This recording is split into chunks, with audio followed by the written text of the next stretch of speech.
To build a fire. Oh, this is the second part out of 3 by Jack London. He pulled the mitten on hurriedly and stood up. He was somewhat frightened. He stamped forcefully until the feeling returned to his feet. It certainly was cold, was his thought. That man from Sulphur Creek had spoken the truth when telling how cold it sometimes got in this country, and he had laughed at him at the time. That showed one must not be so sure of things. There was no mistake about it. It was cold. He walked a few steps, stamping his feet and waving his arms until reassured by the returning warmth. Then he took some matches and proceeded to make a fire. In the bushes, the high water had left a supply of sticks.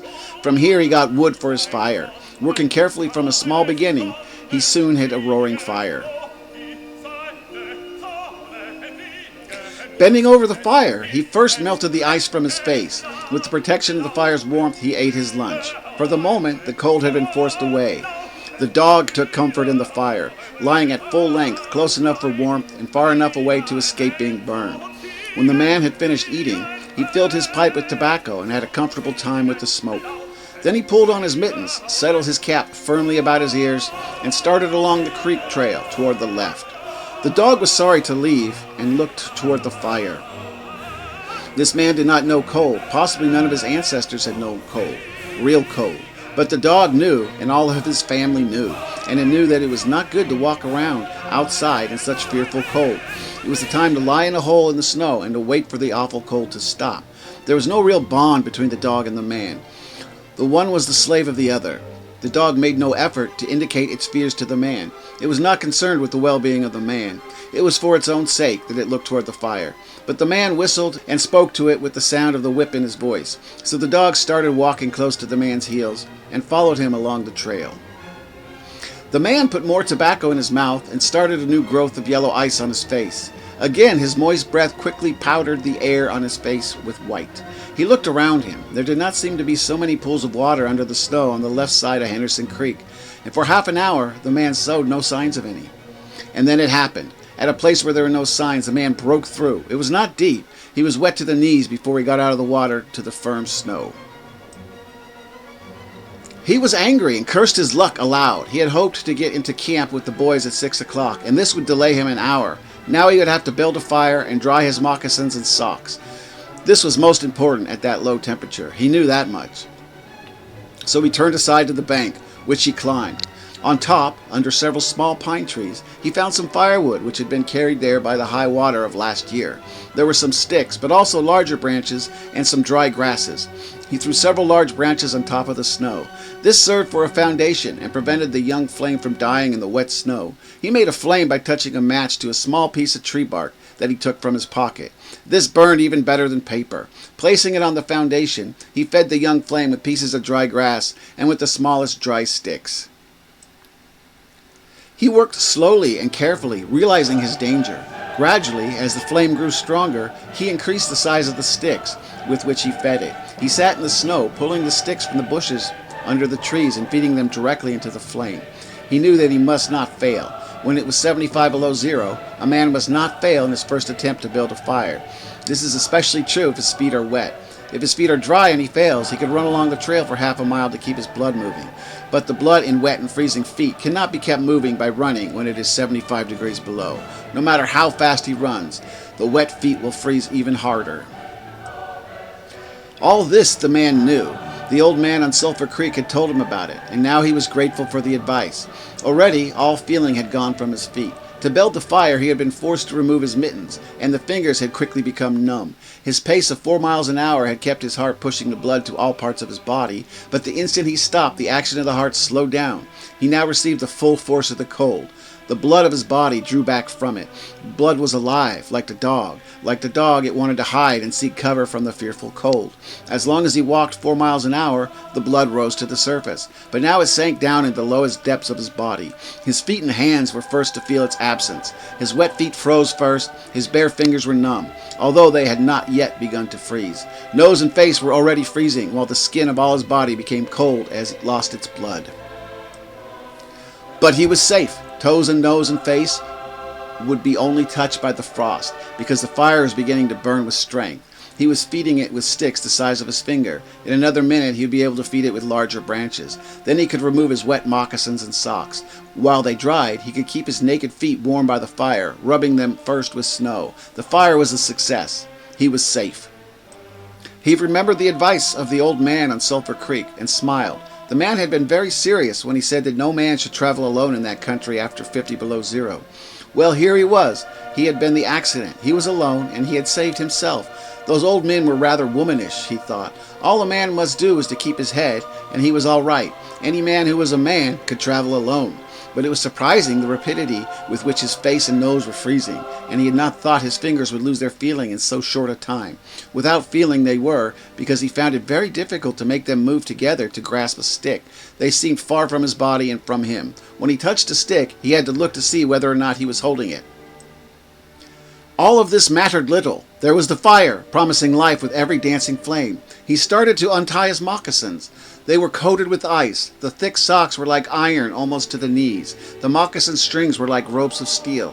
For a moment he pulled them with his unfeeling fingers. Then, realizing the foolishness of it, he grasped his knife. But before he could cut the strings, it happened. It was his own fault, or instead his mistake. He should not have built a fire under the pine tree. He should have built it in an open space, but it had been easier to pull the sticks from the bushes and drop them directly on the fire. Now the tree under which he had done this carried a weight of snow on its branches.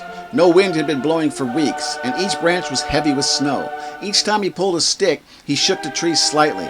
There had been just enough movement to cause the awful thing to happen. High up in the tree, one branch dropped its load of snow. This fell on the branches beneath. This process continued, spreading through the whole tree. The snow fell without warning upon the man and the fire was dead. Where it had burned was a pile of fresh snow. The man was shocked.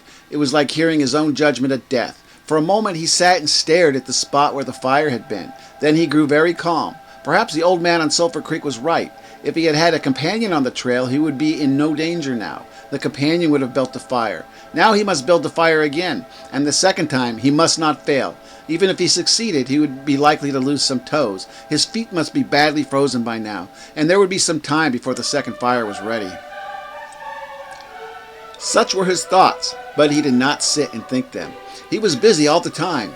They were passing through his mind. He made a new foundation for the fire, this time in the open space where no tree would be above it.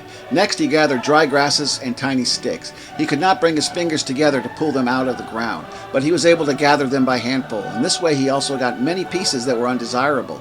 But it was the best he could do. He worked carefully, even collecting an armful of the larger branches to be used later when the fire gathered strength. And all the while the dog sat and watched him. There was an anxious look in its eyes, because it depended upon him as the fire provider, and the fire was slow in coming. When all was ready, the man reached in his pocket for the second piece of tree bark. He knew the bark was there, although he could not feel it with his fingers. He tried again and again, but he could not grasp it. And all the time in his mind he knew that each instant his feet were freezing. This thought alarmed him, but he fought against it and kept calm. He pulled on his mittens with his teeth and began swinging his arms. Then he beat his hands with all his strength against his sides. He did this while he was sitting down. Then he stood up to do it. All the while the dog sat in the snow, its tail curled warmly over its feet, and its sharp wolf ears bent forward as it looked at the man. And the man, as he waved his arms and hands, looked with longing at the creature that was warm and secure in the covering provided by nature. After a time, he began to notice some feeling in his beaten fingers. The feeling grew stronger until it became very painful, and the man welcomed the pain. He pulled the mitten from his right hand and grasped the tree bark from his pocket. The bare fingers were quickly numb again. Next he brought out his pack of matches, but the awful cold had already driven the life out of his fingers. In his effort to separate one match from the other, the whole pack fell in the snow. He tried to pick it out of the snow, but failed. The dead fingers can neither touch nor hold. Now he was very careful. He drove the thought of his freezing feet and nose and face from his mind. He devoted his whole soul to picking up the matches. He followed the movement of his fingers with his eyes, using his sense of sight instead of that of touch. When he saw his fingers on each side of the pack, he closed them. That is, he willed to close them, because the fingers did not obey. He put the mitten on the right hand again and beat it fiercely against his knee. Then, with both mittened hands, he lifted up the pack of matches, along with much snow, to the front of his jacket. But he had gained nothing. After some struggling, he managed to get the pack between his mittened hands. In this manner he carried it to his mouth. The ice broke as he opened his mouth with a fierce effort. He used his upper teeth to rub across the pack in order to separate a single match. He succeeded in getting one, which he dropped on his jacket. His condition was no better. He could not pick up the match. Then he thought how he might do it. He picked up the match in his teeth and drew it across his leg. 20 times he did this before he succeeded in lighting it. As it flamed, he held it with his teeth to the tree bark, but the burning smell went up his nose, causing him to cough. The match fell into the snow, and the flame died.